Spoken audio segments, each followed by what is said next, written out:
আসসালামু আলাইকুম এভরিওয়ান। আশা করি সকলে ভালো আছেন। জি, আলহামদুলিল্লাহ আমিও ভালো আছি। তো দেখেন এই যে আমাদের এখানে কিন্তু শস্য পাকা ধরছে। প্লাস আমাদের এইখানে কিন্তু অনেক ভুঁইতে কিন্তু শস্যগুলা কাটাও কমপ্লিট।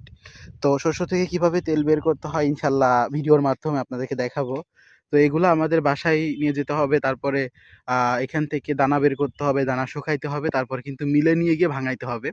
এবং দেখেন আ সকালবেলা বিলের পরিবেশটা কত সুন্দর, কুয়াশা দিয়ে ভরা এবং অনেক কৃষকরা কিন্তু তাদের জমিতে ফসল ফলানোর জন্য কিংবা বীজ দেওয়ার জন্য কিংবা সার দেওয়ার জন্য চলে আসছে। এবং এখানে দেখেন ছোট, ছোট চারা গজাচ্ছে সেটা হলো শস্য ফুলের, ঠিক আছে? আরেকটা জিনিস আপনারা খেয়াল করে দেখেন, আ রাস্তার পাশে কিন্তু এই ভুঁইটা। তো এখানে দেখেন শস্য ফুলগুলা এত সুন্দরভাবে ফুটছে ভাই, দেখতে এত সুন্দর লাগতেছে কি বলে বোঝাবো? তো চ্যানেলে যারা নতুন আসছেন অবশ্যই সাবস্ক্রাইব করবেন। ধন্যবাদ।